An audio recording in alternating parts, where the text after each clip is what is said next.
Hello everyone, what's up with Doc Nana? It's Chefy Doc Nana today. So, dyan na tayo. Ito na ingredient. If you have the chance to buy a hoisin sauce, okay, good. It will really change the taste. And then you need sugar. And then you'll be needing, again, the banana ketchup. And of course, hindi nawawala si oyster sauce. Now remember, kung ano yung ginagamit yung brand, doon nagde-depende na ang lasa ng lulutuin nyo. Okay? So, eto na yung sibuyas. Give me a time to slice all of this. Okay? FB friends, my dear. Ito, yung bitter melon, hiniwa ko ng super nipis. And then, kung sa mga... And then, the okra, ayan, parang wedge ang cut. Mga baby okra siya. And then, the Tagalog pechay, ayan na siya, cut into pieces. And then, itong carrot, pan-decor, ayan, dinisignan ko lang siya. And then, this is the chicharon crumbs, pang toppings lang yan. Okay, nandito na tayo sa cooking area. Please don't forget, you'll be needing sesame oil. Okay? Don't forget that, ha? So, once again, if you can buy hoisin sauce, please do so kasi nakakadagdag siya sa Chinese taste. So, ito na yung ating red onion. Diced siya, guys, diced. And then the garlic. Ito na yung mushroom natin, no? Kung wala kayong karne, kahit ito, pwede na yan. Or, kung wala ito, wala yan, beaten egg. Yung naalala ninyo, yung corned beef na ginawa ko, just review it. Binit yun ng 2 eggs and then pinor habang nagbo-boil siya, but don't touch it. You only touch it pagka, imimix mo lang siya, pagka hardened na yung hard-boiled, beaten, the beaten scrambled egg pala, sorry. So ito, don't forget guys, you'll be needing a lot of ginger, na-dice na siya.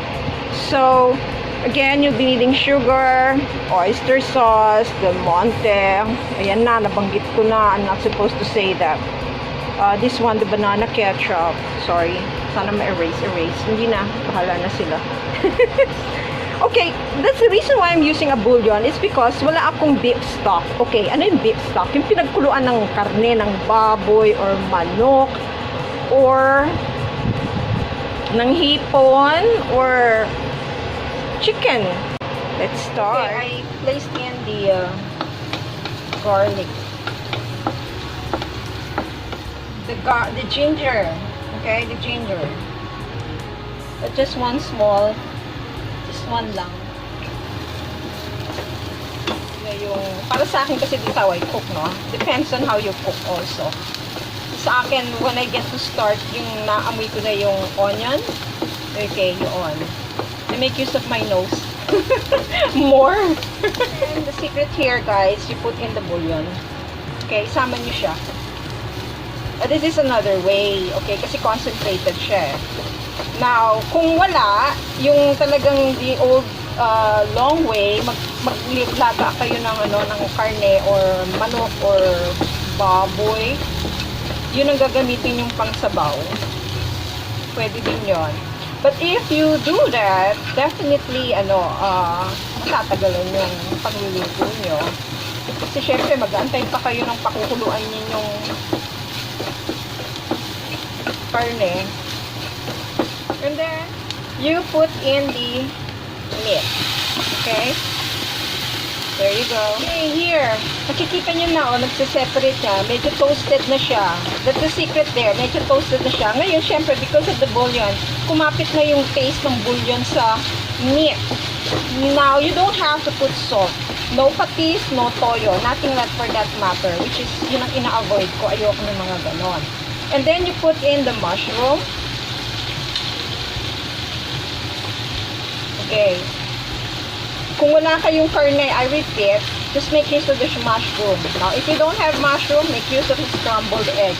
So, mangyayari dyan, i-scrambled egg nyo muna yung itlog. Yun na nga, scrambled egg. Okay? Pag medyo medyo na-toast na ng konti si mushroom, ilang, Gisa-gisa pa. Sige, gisa mo lang, gisa. Hanggang sa, kumapit yung lasa ng karne dun sa mushroom. And then here, guys, ito na si anise. Put the anise. Mag-change ang aroma niyan. Pati, lasa. Pag yun ang dudurugin, guys, don't do that. Just let it stay there lang na, Pag nilagyan natin siya ng liquid, yan, mas better. Kaya lang kinatoast ko siya para iba yung dating ng taste niya later.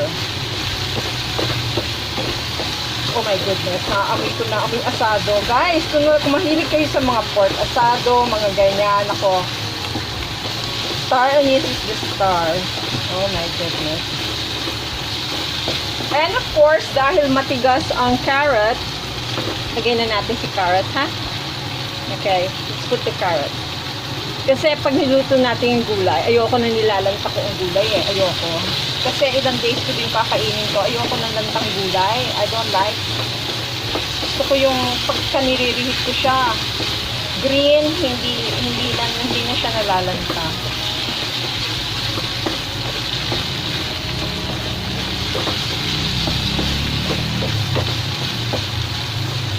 Okay, eto na tayo. Pay attention people, ha? Ito na. I said, di ba, Hoisin sauce? Okay, Hoisin sauce. Ang smell nito is parang meron siyang wine smell and sweetness. Okay? Kuha lang tayo, ha? Konti. Ayan, konti. Parang parang almost 1 teaspoon lang. Kasi matapang yan, ang tansya ko dito, okay? Siguro mga iingat lang tayo, hindi pwede sumobra. Okay. Yan. Mga 4 teaspoon muna pa. Tikman natin later. Halo. Konti lang. Kasi may Hoisin sauce ka na So, mga 1 teaspoon lang. 1 teaspoon.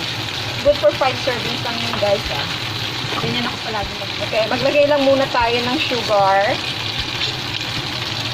Dadagdagan natin yung sugar later, ha? Kasi may ketchup naman siya. Oh, yan, nagkalat na ako. Ayan,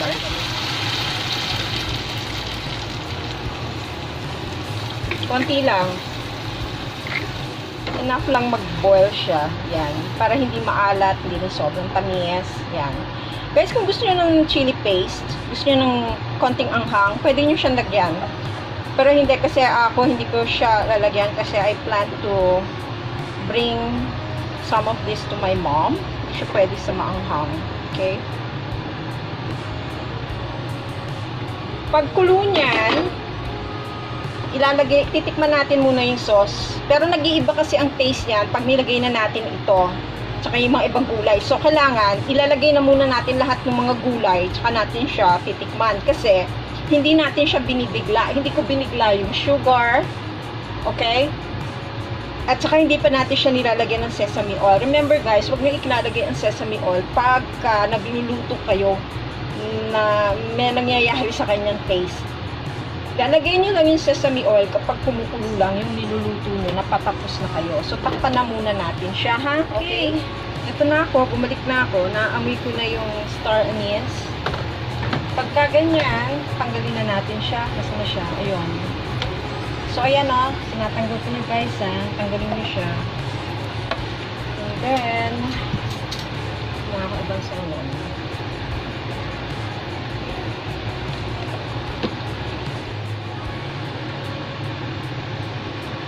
Kung gusto niyo medyo crunchy siya, kayong nasa sa inyo yun. Okay, kung gusto medyo talagang lutong-luto na siya, it's up to you also. Pero in my case kasi, this is bitter melon. I want the lasa of this sauce talagang ma-absorb niya. Para hindi mo na malalasahan si ampalaya, malalasahan mo na yung sauce niya. If you notice, hindi ako naglalagay ng cornstarch. Kasi mismo yung mga ginagamit ko, may cornstarch na yun eh. Kung lumalagkit na mismo yung mga ginagawa ko. Tapos this time may okra tayo. And okra, di ba, nakakalagkit yun. If you remember yung alukbati and saluyot, malagkit yung sauce nun, yung soup nun. Kasi malagkit yung yung saluyot. Nagiging siya, parang starchy. Parang nagiging clear cream soup na hindi maintindihan. Yung parang ganun.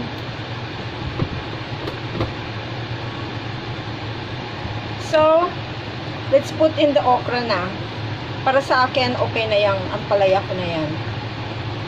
Ayoko kasi ng sobrang lutong-luto siya. Kasi remember, i-reheat ko yan ng ilang araw din. Kasi I'm gonna eat it for... Nagkit na kaya?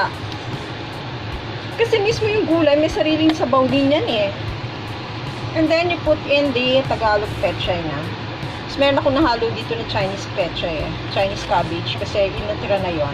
Kasi nga, ang tanong sa akin, yung mga gulay na nasa ref, ano bang pwedeng gawin? Marami naman pwedeng gawin. Pwede ka naman gumawa ng chop suey. Kasi ang gulay, this one, nagtutubig to eh. Okay? Nagtutubig yan. So, we just have to cover it. And then, we will taste it later. Okay? Okay, tignan na natin. So, ayan na siya. Maluluto na.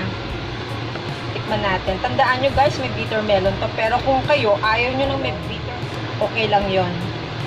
Kasi, gaya ng sabi ko, di ba, yun ang kwento sa akin. Kung yun lang ang laman ng ref. So, ginagawan ko lang ng drama to.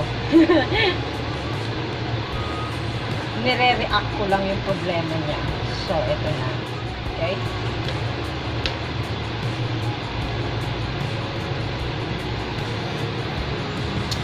Guys, actually, sarap na niya.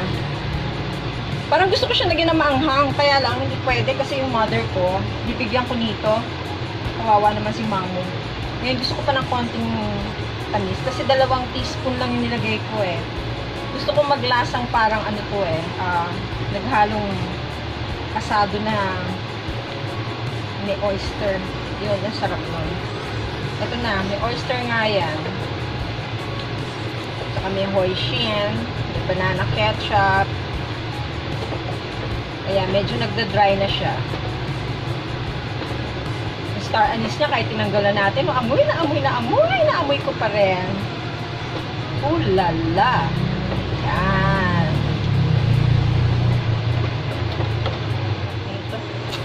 Ito na, pwede na si sesame oil kasi nagkukulo na yan eh. Patapos na yan. Oh, guys. Huwag yung inuubos ang sesame oil nyo. Ganyan lang yan kasi matapang yan. Ayan o, maantayan pagka napasobra ka. Ayan, tama lang o, guys. Kasi ma-aromatic din siya eh. You can also put sesame seed sa toppings na garnishings lang niya when you serve it. Kung gusto nyo ng konting arte-arte, yun, yung a la carte style sa mga bata, per table, may kanya na siyang mga servings, gano'n. Kasi that's how I do it here pag may bisita ako, naka-a la carte na siya eh. Naka-prepare na everything nandun sa table. Parang ako kumakain talaga sa, resto. Hindi ka sa fine dining, naka-arte na siya, naka-ayos na siya. Plating, everything nandun na. Eh, kung gusto, kukuha lang doon sa serving area, yun. Ganun mo ka-arte eh. O, kahit sa sarili ko, okay lang ako doon. Pagkain naman yan eh. So, tikman natin ulit.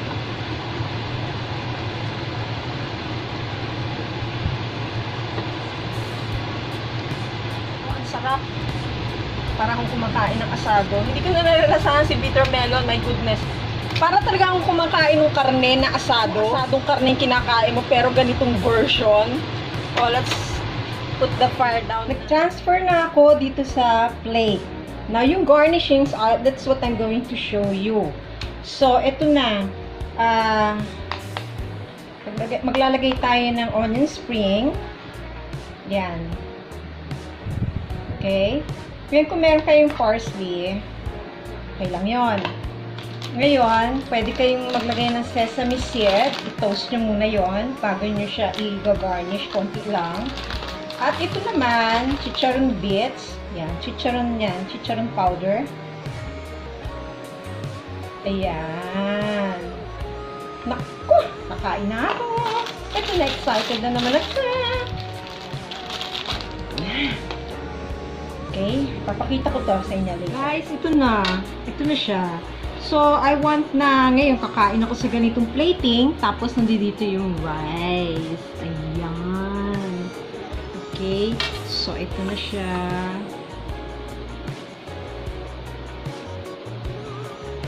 Ayan. Ito na. Tikman natin. Parang ako kumakain ng karne.